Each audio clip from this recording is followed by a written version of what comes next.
Hi ಎಲ್ಲರಿಗೂ ಶುಭೋದಯ. ತುಂಬ ಸಮಯದ ನಂತರ ನಾನು ಒಂದು ವಿಡಿಯೋನ ಪೋಸ್ಟ್ ಮಾಡ್ತಾ ಇದ್ದೀನಿ. ನಮ್ಮ ಪುಟಾಣಿ ಮಗಳಿಗೆ ಇಟ್ಕೊಂಡು ವಿಡಿಯೋ ಶೂಟ್ ಮಾಡೋದು, ಎಡಿಟಿಂಗ್ ಮಾಡೋದಂತೂ ತುಂಬಾನೇ ಕಷ್ಟ. ಯಾರಾದರೂ ತಂದೆ ತಾಯಿ ಆಗಿದ್ರೆ ಈ ವಿಡಿಯೋನ ನೋಡ್ತಾ ಇದ್ದಾರೆ, ಅವ್ರಿಗೆ ಗೊತ್ತಿರ್ಬೋದು ಮಕ್ಕಳಿಗೆ ಇಟ್ಕೊಂಡು ಕೆಲಸ ಮಾಡೋದು ಎಷ್ಟು ಕಷ್ಟ ಅಂತ. ಅವಳಿಗೆ ಬೇರೆ ಟೀಚಿಂಗ್ ಪ್ರೊಸೆಸ್ ನಡೀತಾ ಇರೋದ್ರಿಂದ ಒಂದು ಸ್ವಲ್ಪ ಕಿರಿಕಿರಿ ಆಗಿಬಿಟ್ಟಿದ್ದಾಳೆ ನಮ್ಮ ಮಗಳು. ಎನಿವೇಸ್ ನಾವು ಇವತ್ತು ವಾಪಸ್ ಬೆಂಗಳೂರಿಗೆ ಹೋಗ್ತಾ ಇದ್ದೀವಿ. ಸೊ ಹಾಗಾಗಿ ಬೆಳಿಗ್ಗೆನೆ ಏರ್ಪೋರ್ಟ್ಗೆ ಅಂತ ಹೊರಟ್ವಿ.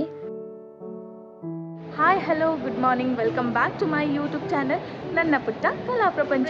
ಇವತ್ತು ನಾನು ಫ್ರೂಟಿ ಮತ್ತು ಅವರಪ್ಪ ವಾಪಸ್ ಬ್ಯಾಂಗ್ಳೂರಿಗೆ ಹೋಗ್ತಾ ಇದ್ದೀವಿ. ರಜೆ ಎಲ್ಲ ಮುಗೀತು. ಸೊ ಒಂದು ಕಡೆ ಖುಷಿ ಆಗ್ತಾ ಇದೆ ಬ್ಯಾಂಗ್ಳೂರಿಗೆ ಹೋಗ್ತಾ ಇದ್ದೀವಿ ಅಂತ, ಒಂದು ಕಡೆ ಬೇಜಾರು ಇದೆ. ಬಟ್ ವೆರಿ ಸೂನ್ ನಾವು ವಾಪಸ್ ಬರೋದು ಕೂಡ ಇದೆ. ಹಾಗಾಗಿ ಇಟ್ಸ್ ಓಕೆ ಅಂತ ಅಂದ್ಕೊಂಡು ವಾಪಸ್ ಹೋಗ್ತಾ ಇದ್ದೀವಿ. ಇವಾಗ ವ್ಲಾಗ್ ಶೂಟ್ ಮಾಡೋಕ್ಕಾಗಿಲ್ಲ, ಜಸ್ಟ್ ನಾನು ಕೆಲವೊಂದು ಕ್ಲಿಪ್ಸ್ ಅಷ್ಟೇ ಮಾಡಿದ್ದೀನಿ. ಇವಾಗ ಟೈಮ್ ಬಂದುಬಿಟ್ಟು 12:15 ಆಗಿದೆ. 1 ಗಂಟೆಗೆ ನಮ್ಮ ಫ್ಲೈಟ್ ಇರೋದು, ಇವಾಗ ಬೋರ್ಡಿಂಗ್. ಹಾಗೆ ಇವತ್ತಿನ ವ್ಲಾಗ್ ಅಂತೂ ತುಂಬಾ ಇಂಟ್ರೆಸ್ಟಿಂಗ್ ಆಗಿದೆ, ಮಿಸ್ ಮಾಡ್ದೇನೆ ಕೊನೆವರೆಗೂ ನೋಡಿ. ಇವಾಗ ಹೊಸದಾಗಿ ವ್ಲಾಗ್ ಸ್ಟಾರ್ಟ್ ಮಾಡಿರೋದ್ರಿಂದ ನನಗೆ ಪಬ್ಲಿಕಲ್ಲಿ ವ್ಲಾಗ್ ಶೂಟ್ ಮಾಡೋಕ್ಕೆ ಒಂಥರ ಆಗುತ್ತೆ. ಮೈಕ್ ಬೇರೆ ಇಲ್ಲ, ಜೋರಾಗಿ ಮಾತಾಡಬೇಕಾಗತ್ತೆ. ಸೊ ಬೋರ್ಡಿಂಗ್ ಲೈನ್ ಸ್ಟಾರ್ಟ್ ಆಗಿದೆ. ನಾವು ಹೋಗಿ ಲೈನಲ್ಲಿ ನಿಂತ್ಕೊಂಡು ಫ್ಲೈಟ್ ಹತ್ಕೊಳ್ತೀವಿ. ಇವಾಗ ಮಿಸ್ ಮಾಡಬೇಡಿ, ಕೊನೆವರೆಗೂ ನೋಡಿ.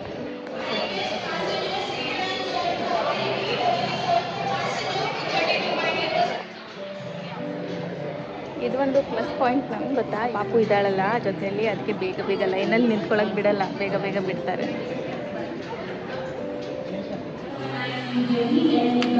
Thank you.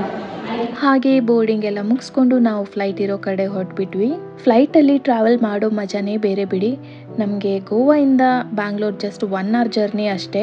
ಸಾಮಾನ್ಯವಾಗಿ ನಮಗೆಲ್ಲರಿಗೂ ಟ್ರಾವೆಲ್ ಮಾಡುವಾಗ ಅಯ್ಯೋ ನಾವು ಯಾವಾಗ ರೀಚ್ ಆಗ್ತೀವೋ ಅನಿಸ್ತಾ ಇರುತ್ತೆ. ಬಟ್ ನನಗಂತೂ ಫ್ಲೈಟಲ್ಲಿ ಟ್ರಾವೆಲ್ ಮಾಡುವಾಗ ಡೆಸ್ಟಿನೇಷನ್ ಬಂದಮೇಲೆ ಯಾವಾಗಲೂ ಅನಿಸೋದು ಅಯ್ಯೋ ಇಷ್ಟು ಬೇಗ ರೀಚ್ ಆದ್ವಾ ಅಂತ. ಅಂದರೆ ಗಗನದಲ್ಲಿ ವ್ಯೂ ಅಷ್ಟು ಬ್ಯೂಟಿಫುಲ್ ಆಗಿರುತ್ತೆ, ಅಲ್ಲಿಂದ ಬರೋಕ್ಕೇನೆ ಮನಸ್ಸು ಬರಲ್ಲ ನನಗೆ, ಅಲ್ಲೇ ಇದ್ಬಿಡೋಣ ಅನ್ಸತ್ತೆ. ಗಗನದಲ್ಲಿದ್ದು ಆ ಮೋಡಗಳನ್ನ ನೋಡ್ತಾ ಇದ್ರೆ ಒಳ್ಳೆ ಕಾಟನ್ ಕ್ಯಾಂಡಿ ತರ ಫೀಲ್ ಅನ್ಸತ್ತೆ. ತುಂಬಾನೇ ಪೀಸ್ಫುಲ್ ಆಗಿರೋ ವಾತಾವರಣ. ನಿಜಕ್ಕೂ ನಾವು ಪುಣ್ಯವಂತರು. ಈ ಒಂದು ಬ್ಯೂಟಿಫುಲ್ ನೇಚರ್ ಸೃಷ್ಟಿಸಿದ ದೇವರಿಗೆ, ಆ ಒಂದು ಪವರ್ಗೆ ಎಷ್ಟು ಥ್ಯಾಂಕ್ಸ್ ಹೇಳಿದ್ರು ಸಾಲದು. ಮತ್ತೆ ಈ aeroplane what a great invention ಅಲ್ವಾ. ಏರೋಪ್ಲೇನ್ ಕಂಡು ಹಿಡಿದ ಸೈಂಟಿಸ್ಟಿಗಂತೂ ಹ್ಯಾಟ್ಸ್ ಆಫ್ ಅಂತಾನೆ ಹೇಳಕ್ ಇಷ್ಟಪಡ್ತೀನಿ. ನೋಡಿ ಆಗ್ಲೇ ನಾವು ರೀಚ್ ಕೂಡ ಆದ್ವಿ ಬೆಂಗಳೂರಿಗೆ. ಫ್ರೆಂಡ್ಸ್, ಇವಾಗ ಜಸ್ಟ್ ನಾನು ಬೆಂಗಳೂರು ಏರ್ಪೋರ್ಟಿಗೆ ರೀಚ್ ಆದೆ. ಸೊ ಸಿಕ್ಕಾಪಟ್ಟೆ ಟಯರ್ಡ್ ಆಯಿತು. ಏನಿಲ್ಲ 1 hour ಜರ್ನಿ ಅಷ್ಟೇ. ಯಾಕೆ ಆಯಿತು ಅಂತ ಹೇಳಿದರೆ, ಇಲ್ಲಿ ಹೊತ್ಕೊಂಡು ಟಯರ್ಡ್ ಆಯಿತು. ಹಿಂದೆ ಬೇರೆ ಇನ್ನೊಂದು ಬ್ಯಾಗ್ ಇದೆ. So I am tired. ನೋಡಿ ಹಿಂದೆ ಬ್ಯೂಟಿಫುಲ್ ಪೇಂಟಿಂಗ್ ಇದೆ, ಸಖತ್ತಾಗಿದೆ ಅಲ್ವಾ. ಬ್ಯಾಂಗ್ಳೂರು ಏರ್ಪೋರ್ಟ್ ತುಂಬ ಚೆನ್ನಾಗಿದೆ.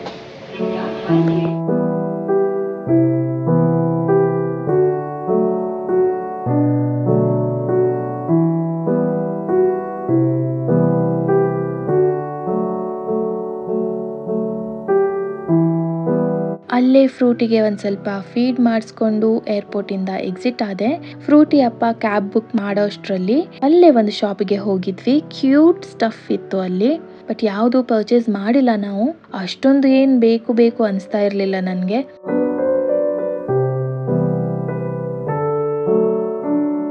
ಹಾಗೆ ಹೊರಗೆ ಬಂದರೆ ಈ ಬ್ಯೂಟಿಫುಲ್ ಗಾರ್ಡನ್ ನೋಡಿ.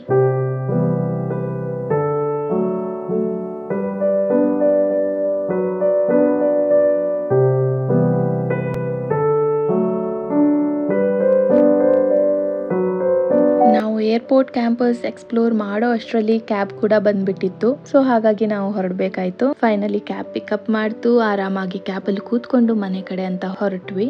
ಯಾಕೋ ಇವತ್ತು ಸ್ವಲ್ಪ ಟಯರ್ಡ್ ಅನಿಸ್ತಾ ಇದೆ. ನಾಳೆ ಹಬ್ಬ ಇದೆ. ಸೊ ರೀಚ್ ಆದ ತಕ್ಷಣನೇ ಬೇರೆ ಪ್ಲಾನ್ಸ್ ಇದೆ ನಮ್ದು. ಫ್ರೆಂಡ್ಸ್, ಫೈನಲಿ ನಾವು ಮನೆಗೆ ರೀಚ್ ಆಗಿದ್ದೀವಿ. ಆದರೆ ಫುರ್ಸೊತ್ತಿಲ್ಲ, ನಾಳೆ ಹಬ್ಬ ಬೇರೆ ಇದೆ. ಸೊ ಮನೆಯಲ್ಲಿ ಸ್ವಲ್ಪ ಗ್ರೋಸರಿ ಐಟಮ್ಸ್ ತರಕು, ಮತ್ತು ಮನೆಯಲ್ಲಿ ಇದ್ದಿಲ್ವಲ್ಲ, ಸೊ ಹಾಗಾಗಿ ವೆಜಿಟೇಬಲ್ಸ್ ಏನೂ ಇಟ್ಟಿರಲಿಲ್ಲ. ಮನೆಗೆ ಫ್ರೆಶ್ ಆಗಿ ವೆಜಿಟೇಬಲ್ಸ್ ಪರ್ಚೇಸ್ ಬರ್ತೀನಿ.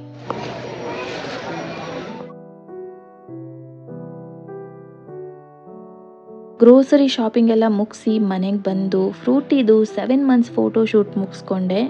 ಈ ಸಲ ಅಂತೂ ಫೋಟೋ ಶೂಟ್ ಮಾಡೋಕ್ಕಂತೂ ಬಹಳನೇ ಕಷ್ಟ ಆಯಿತು. ಯಾಕಂದರೆ ಇವಾಗ ಫ್ರೂಟಿ ಕೂತ್ಕೊಳ್ತಾ ಇರೋದ್ರಿಂದ ಅವಳು ಮಲಗ್ತಾನೆ ಇದ್ದಿಲ್ಲ, ಬರೀ ಎದ್ದು ಕೂತ್ಕೊಳ್ತಾ ಇದ್ಲು. ನಾನು ಅರೇಂಜ್ ಮಾಡಿರೋ ವಸ್ತುಗಳನ್ನೆಲ್ಲ ಅಲ್ಲೇ ಇಲ್ಲಿ ಚಲ್ಲಾಪಿಲ್ಲಿ ಮಾಡ್ತಾ ಇದ್ಲು. ಹಾಗೋ ಹೇಗೋ ಅವಳದು ಒಂದೇ ಒಂದು ಒಳ್ಳೆ ಫೋಟೋನ ಫೈನಲಿ ನಾನು ಸಕ್ಸಸ್ಫುಲಿ ತೆಗೆಸ್ಕೊಂಡೆ.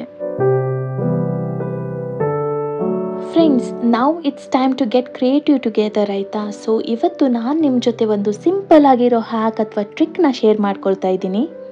ಫ್ರೆಂಡ್ಸ್, ಇಲ್ಲಿ ನೋಡಿ, ಇದು ನಮ್ಮ ಫ್ರೂಟಿದು ಬಾಡಿ ಸೂಟ್. 0 to 3 months ವರೆಗಿನ ಪಾಪುಗೆ ಯೂಸ್ ಆಗುವಂಥ ಬಟ್ಟೆ. ಇವಾಗ ನಮ್ಮ ಫ್ರೂಟಿ 7 ಮಂತ್ಸ್ ಕಂಪ್ಲೀಟ್ ಆಗೋದ್ರಿಂದ ಈ ಬಟ್ಟೆ ಅವಳಿಗೆ ಬರ್ತಾ ಇಲ್ಲ.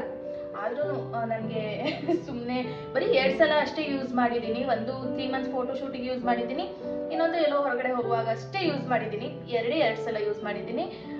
ಹಾಗಾಗಿ ನನಗೆ ಅದು ಏನೋ ಒಂಥರ ಸ್ಯಾಟಿಸ್ಫ್ಯಾಕ್ಷನ್ ಇಲ್ಲ. ಇನ್ನೂ ಯೂಸ್ ಮಾಡಬೇಕು ಅಂತ ಆಸೆ ಇದೆ. ಯಾಕಂದರೆ ಇದು ಯಾರೋ ಒಬ್ಬರು ಪ್ರೀತಿಯಿಂದ ಕೊಟ್ಟಿರೋ ಬಟ್ಟೆ, ಮತ್ತು ನನಗೆ ತುಂಬ ಇಷ್ಟವಾಗಿರೋ ಬಟ್ಟೆ ಇದು. ಸೊ ಮಕ್ಕಳು ಎಷ್ಟು ಬೇಗ ಬೆಳೆದ್ಬಿಡ್ತಾರೆ ಅಲ್ಲ. ಆಗಲೇ 7 ಮಂತ್ಸ್ ಆಗೋಗಿದೆ. ಅಮ್ಮ ಫ್ರೂಟಿ ಬೆಳೆದ್ಬಿಟ್ಟಿದ್ದಾಳ, ಅಥವಾ ಈ ನಮ್ಮ ಡ್ರೆಸ್ ಏನಿದೆ ಫ್ರೂಟಿದು ಅದು ಇಟ್ಟ ಕಡೆನೇ ಚಿಕ್ಕದಾಗಿ ಹೋಗ್ಬಿಟ್ಟಿದ್ಯಾ ಏನೋ ಗೊತ್ತಾಗ್ತಾ ಇಲ್ಲ. ಬಟ್ ಬರ್ತಾ ಇಲ್ಲ ಈ ಡ್ರೆಸ್ ಅವಳಿಗೆ. ಏನು ಗೊತ್ತಾ, ಇವಾಗ ನಾನು ಈ ಬಟ್ಟೆನ ಮತ್ತೆ ಇನ್ನೊಂದು ಸ್ವಲ್ಪ ದಿನ ಹೇಗೆ ಯೂಸ್ ಮಾಡೋದು ಅಂತ ಒಂದು ಟ್ರಿಕ್ನ ಕಂಡುಹಿಡ್ತಿದ್ದೀನಿ. ಅದು ಏನಂತ ನಾನು ನಿಮಗೆ ತೋರಿಸ್ತೀನಿ ಇವಾಗ. ಇದಕ್ಕೆ ನಿಮ್ಗೆ ಬೇಕಾಗಿರೋದು ಬರೀ 2 ವಸ್ತು. ಮೊದಲನೇದು ಕತ್ರಿ, ಇನ್ನೊಂದು ನಿಮ್ಮ ಮಗುವಿಗೆ ಆಗದೆ ಇರೋ ಸ್ಲೀಪ್ ಸೂಟ್. ಇದನ್ನು ನಾನಿವಾಗ ನೀಟಾಗಿ ಮ್ಯಾಟ್ ಮೇಲೆ ಪ್ಲೇಸ್ ಮಾಡ್ಕೊಂಡಿದ್ದೀನಿ. ಪ್ಲೇಸ್ ಮಾಡಿಬಿಟ್ಟು ಇದರ ಕಾಲು ಕೆಳಗಿನ ಭಾಗ ಅಷ್ಟೇ ನಾನು ಕಟ್ ಮಾಡಿಬಿಡ್ತೀನಿ. ಈ ಥರ ಕಟ್ ಮಾಡಿದಾಗ ನಿಮ್ಮ ಮಗುವಿನ ಕಾಲು ಹಾಕೋ ಭಾಗ ಓಪನ್ ಆಗುತ್ತೆ. ನಿಮಗೆ ಬೇಕಾದರೆ ಒಂದು ಸ್ಟಿಚ್ ಹಾಕ್ಕೊಳ್ಬೋದು, ಇಲ್ಲಾಂದರೆ ಹಾಗೆ ಬಿಡ್ಬೋದು. ನಾನು ಏನು ಸ್ಟಿಚ್ ಏನು ಹಾಕ್ಕೊಂಡಿಲ್ಲ, ಹಾಗೆ ಬಿಟ್ಟಿದ್ದೀನಿ. ಸೊ ಫ್ರೆಂಡ್ಸ್, ಫೈನಲಿ ನಾನು ಫ್ರೂಟಿಗೆ ಈ ಡ್ರೆಸ್ ಹಾಕಿದ್ದೀನಿ. ಫುಲ್ ತೋರಿಸ್ತೀನಿ ಹೇಗೆ ಕಾಣಿಸ್ತಾ ಇದ್ದಾಳೆ ಅಂತ. ಅವಳು ಮಲಗಿದ್ಲು, ಇವಾಗ ಎದ್ದೇಳೋ ಅಷ್ಟೊತ್ತಿಗೆ ಸ್ವಲ್ಪ ಕತ್ಲಾಗಿದೆ. ಚಾಡಾ, ಹೇಗೆ ಕಾಣಿಸ್ತಾ ಇದ್ದಾಳೆ ನೋಡಿ. ಇದು ಒಂಥರ ಸ್ಟೈಲು, ಚೆನ್ನಾಗಿದೆ ಅಲ್ವಾ? ತೊಯ್ಪಳೆ ತೊಯ್ಪಳೆ ತೊಯ್ಪಲೆ ತೊಯ್ಪಲೆ. ಹಾಯ್ ಹಾಯ್ ಶಾನ್, ಹಾಯ್ ಹಾಯ್. ಜಸ್ಟ್ ಎದ್ದಿದ್ದಾಳಲ್ಲ, ಸ್ವಲ್ಪ ಹೊತ್ತಾಗತ್ತೆ ಮೂಡ್ ಸರಿ ಆಗಕ್ಕೆ. ಚೆನ್ನಾಗಿದೆ ಅಲ್ವಾ? ಎಷ್ಟೋ ಸಲ ಯೂಸ್ ಮಾಡ್ಬೋದು ನಾನು ಇದು ಡ್ರೆಸ್ನ. ಸೊ ನಿಮ್ಮನೆಯಲ್ಲೂ ಮಕ್ಕಳಿದ್ರೆ, ನಿಮ್ಮ ಹತ್ರನೂ ಈ ತರ ಬಾಡಿ ಸೂಟ್ ಆಗದೆ ಇರೋ ಬಾಡಿ ಸೂಟ್ ಇದ್ರೆ ನೀವು ಖಂಡಿತವಾಗ್ಲೂ ಟ್ರೈ ಮಾಡಿ ಈ ಟ್ರಿಕ್ನ. ಸೊ ಫ್ರೆಂಡ್ಸ್, ಇವತ್ತಿನ ವಿಡಿಯೋ ಇಷ್ಟೇ. ಯಾರ್ಯಾರೆಲ್ಲ ನಮ್ಮ ಚಾನಲ್ ಸಬ್ಸ್ಕ್ರೈಬ್ ಮಾಡ್ದೇನೆ ಈ ವಿಡಿಯೋ ನೋಡ್ತಾ ಇದ್ದೀರಾ, ದಯವಿಟ್ಟು ನಮ್ಮ ಚಾನಲ್ನ ಸಬ್ಸ್ಕ್ರೈಬ್ ಮಾಡಿ ಪ್ಲೀಸ್ ಪ್ಲೀಸ್ ಪ್ಲೀಸ್ ಪ್ಲೀಸ್. ಮತ್ತೆ ಇನ್ನೊಂದು ಇಂಟ್ರೆಸ್ಟಿಂಗ್ ವಿಡಿಯೋ ಒಂದಿಗೆ ನಿಮಗೆ ನೆಕ್ಸ್ಟ್ ವ್ಲಾಗಲ್ಲಿ ಸಿಗ್ತೀನಿ. ಅಂಟಿಲ್ ದೆನ್ ಟೇಕ್ ಕೇರ್, ಬಾಯ್. ನಿಮಗೇನಾದರೂ ಇವತ್ತಿನ ವ್ಲಾಗ್ ಇಷ್ಟ ಆದರೆ ದಯವಿಟ್ಟು ನಮ್ಮ ಚಾನಲ್ನ ಸಬ್ಸ್ಕ್ರೈಬ್ ಮಾಡಿ, ಈ ವಿಡಿಯೋನ ಲೈಕ್ ಮಾಡಿ, ಶೇರ್ ಮಾಡಿ ಹಾಗೂ ಕಮೆಂಟ್ ಮಾಡಿ. Thank you.